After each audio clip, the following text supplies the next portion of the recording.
नमस्कार आदाब, आप देख रहे हैं इंडिया फाइंड न्यूज़।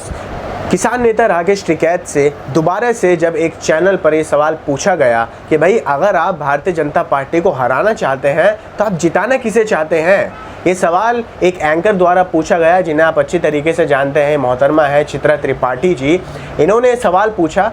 मैं आपको एक क्लिप दिखाऊंगा पूरी, जिसमें 2-3 सवाल हैं। उन सवालों के जवाब देखिएगा राकेश टिकैत को कैसे गुस्सा आ जाता है एकदम से जब ये एंकर चित्रा त्रिपाठी जी उनसे 3-4 सवाल पूछती हैं। सवाल ही कुछ इस तरीके के होते हैं, क्योंकि आपको पता है कैसे गोदी मीडिया लगातार भारतीय जनता पार्टी केंद्र सरकार की हमेशा से तारीफों के पुल बांधती है, हमेशा से ऐसे सवाल ढूंढकर लाते हैं जिससे भारतीय जनता पार्टी के ऊपर कोई भी कीचड़ नहीं उछाली जाए और उनकी जो पूरी एक तस्वीर है उसे साफ सुथरे तरीके से दिखाया जा सके।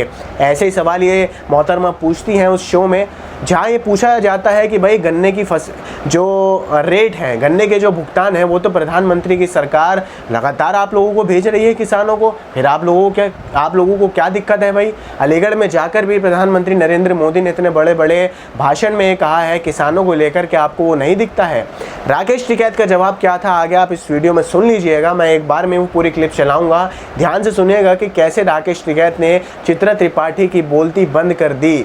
अंत में ये इंटरव्यू तो अच्छी मोड़ पर ख़त्म हुआ, जहां दोनों ने अच्छी तरीके से इस इंटरव्यू को ख़त्म किया, मगर आप सवाल देखिएगा कि अगर कैसे चित्रा त्रिपाठी राकेश टिकैत के अंदर से वो बात निकलवाना चाहती हैं, अंदर की बात लाना चाहती हैं कि एक बार बस तुम प्रधानमंत्री नरेंद्र मोदी के खिलाफ कुछ बोलो, तो उनको कुछ आलोचना तो करो तुम उनकी, मगर राकेश टिकैत ने ऐसा कुछ किया नहीं। अब मैं वो वीडियो चला रहा हूँ, आप उसे ध्यान से पूरी एंड तक देखिएगा और समझिएगा कि कैसा खेल खेला जा रहा है। अगर वो तोड़ने फोड़ने का काम करते, प्रधानमंत्री मोदी की ओर से कि कोरोना के समय देश के छोटे किसानों के खाते में सरकार ने 1 लाख करोड़ रुपए से अधिक पैसे ट्रांसफर किए हैं, और सिर्फ उत्तर प्रदेश जहां से आप भी आते हैं राकेश टिकैत जी, वहां पर 25,000 करोड़ रुपए से ज्यादा यूपी के किसानों को दिए गए हैं। तो क्या आपको ये नजर नहीं आता है? नहीं, कहीं के दे दिए आप। हमने कहा कि हमको भाव दे दो आप हमारा ही पैसे हमको दे नहीं रहे, गन्ने का भुगतान आपने दिया नहीं, फसलों के रेट आप आधे दे रहे हो और कह रहे जी आपके खाते में दे दिए। आप हमारा भाव दे दो ना, उसका हिसाब किताब करवा दो आप हमारा।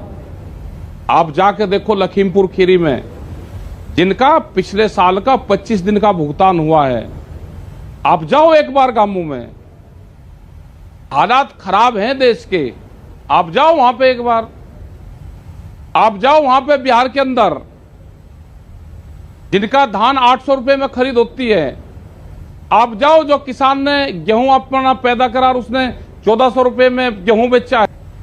ये बड़े व्यापारियों को फायदा देने के लिए ये इस तरह के कानून बनाते हैं। मंडियां धीरे धीरे खत्म कर रही हैं। जाओ मध्य प्रदेश के अंदर 177 से ज्यादा मंडियां बेची जा रही है उनकी जमीन ने, आपको दिखाना चाहिए। अगला टारगेट इनकी पूरी जमीन होगी, जो बंजर जमीन पड़ी ये बिकेगी, हम वो भी दिखा रहे हैं। खाली जमीन और टिकैत साहब हमने वो भी दिखाया जब बीजेपी को हराने का प्रण आपकी ओर से मुजफ्फरनगर में लिया गया है, उस पर भी आप बोलिएगा। लेकिन गन्ना किसानों का आपने जिक्र कर दिया है। प्रधानमंत्री ने अलीगढ़ में कहा है कि गन्ना किसानों को 4 साल में 1,40,000 करोड़ रुपए से अधिक का भुगतान किया गया है। जब मैं कह रहा कि झूठ बोलने से तो उसका कोई लाभ होगा? गन्ना हम आपको कहने लगे जी आपको तनख्वाह इस चैनल ने जोन से मैं आप काम कर दिया इतनी तनख्वाह दे दीजिए 1 साल में।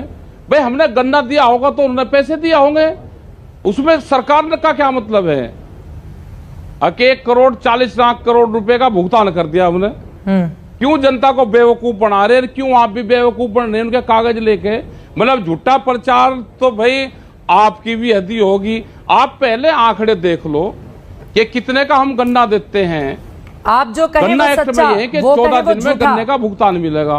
मतलब आप जो कहें उस पर भरोसा कर लिया जाए, प्रधानमंत्री जो कहें उसको गलत मान लिया जाए। भाई जब झूठ बोल रहे हैं उनको कागज पत्तर गलत देते हैं। प्रधानमंत्री को जो लोग कागज लिख के देते हैं वो पूर्ण रूप से गलत देते हैं।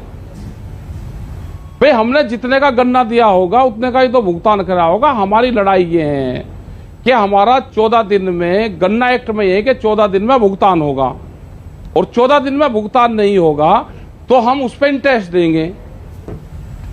आप हमारा उदवा दो गन्ना एक्ट में जो कानून में है। पूरा किसान वहां पर लुटने लग रहा है। जो किसान कोर्ट में जाता है इंडिविजुअल, वो जानकारी हुई हमको कि एक का किसान कोर्ट में जाता है, उसके 15 से 20 और 25,000 रुपए एक फाइल के लगते हैं। कोर्ट के माध्यम से ऑर्डर करवा के जाता है, वो अपने झूठे सच्चे बीमारी के वो कागज दिखाता है, अधिकारी से करता है, उसको 25% भुगतान देते हैं। पूरा बर्बाद कर दिया इन लोगों ने। इन्होंने उधर कैप्टन अमरिंदर भी कह रहे हैं कि प्रदर्शन कर रहे हैं किसान, चाहे हरियाणा और दिल्ली में, पंजाब छोड़ दें, बहुत आर्थिक नुकसान हो रहा है। एनएचआरसी की ओर से भी जो रिपोर्ट वहां पर सौंपी गई है, कहा जा रहा है कि 9,000 से ज्यादा उद्योग धंधे बंद हो गए हैं किसान आंदोलन के कारण। तो उस पर रिपोर्ट मांगी गई है 4 राज्यों से। तो आप ही तो कह रहे थे कि इसे कांग्रेस चलवा रही। आप ही लोग बताते थे, सब सरकार कहती थी कि इसको कांग्रेस चलवा रही, तो उसका तो पर्दाफाश होगा कि इस आंदोलन को कोई नहीं चलवा रहा। इस आंदोलन को देश का किसान चला रहा है। इस आंदोलन को कोई नहीं चला रहा, इस आंदोलन को देश का किसान चला रहा है। 2 आखिरी सवाल आपसे मैं और पूछूंगी, क्योंकि हमारे साथ बीजेपी से भी मेहमान है और कांग्रेस पार्टी से भी मेहमान जुड़े हुए हैं। पूछो। ठीक है, मेरा सवाल आपसे यह है, मुजफ्फरनगर की रैली में आप लोग प्रण कर रहे हैं कि बीजेपी को हराना है, तो कौन सी पार्टी को राकेश टिकैत जिताना चाहते हैं उत्तर प्रदेश में? हमें किसी को नहीं हराना जिताना। हमारा ये है कि हम अपने जो मसले होंगे उस पर हम जाएंगे। उत्तर प्रदेश में सबसे महंगी बिजली का रेट है। उत्तर प्रदेश में पूरे फसलों पे बेईमानना होता है। उत्तर प्रदेश में एमएसपी पे खरीद नहीं होती। उत्तर प्रदेश में व्यापारी 10 से 15-20 हजार क्विंटल खरीदता है, वो कौन सी मंडी में बेचता है? किसान 40 और 50-20 क्विंटल अपने धान को लेके, अपनी फसलों को लेकर लाइन में लगा रहता है 8 दिन तक, उसका नंबर नहीं आता। तो ये गुस्सा नहीं आएगा किसानों में? वो मंडी हमको भी बता दो जहां पे ये बड़ा व्यापारी बेचता है, इसकी जांच कर लो एक बार। भाई सस्ते में खरीद के आपने धान, गेहूं, गन्ना ये सस्ते में खरीद के आप कौन सी मंडी में बेचते हो, वो मंडी किसान को भी बता दो। हमने तो एक ही रामपुर डिस्ट्रिक्ट का आपको हमने बताया। रामपुर डिस्ट्रिक्ट में 11,000 वहां पर नारा लगा रहे थे बीजेपी को हराने का, तो किसको जिताना? सीधा सा सवाल है ना राकेश टिकैत साहब, किसको जिताना चाहते हैं? ऐसी कौन सी पार्टी है जो आपको लग रहा है कि वो किसानों के मुद्दे को ज्यादा अच्छे तरीके से हल करेगी? नहीं, हम किसी को नहीं जिता रहे। लोग खुश होंगे, इसको वोट दे देंगे, लोग नाराज होंगे, किसी दूसरे को दे देंगे। हमारा मसला फसलों से है। हमारा मसला, आप कह रहे हैं फसलों से, अमरिंदर सिंह कह रहे हैं कि जो भी करना है वो दिल्ली में करो, उनके बारे में भी तो कुछ बोल दीजिए। कैप्टन अमरिंदर कह रहे हैं कि जो भी करना है पंजाब में नहीं दिल्ली में करो, बहुत आर्थिक नुकसान हो रहा है इससे। भाई वहां अगर कर रहे हैं तो भाई वे भी अपना काम कर लें, जो सरकार काम कर रही है वे भी कर लें।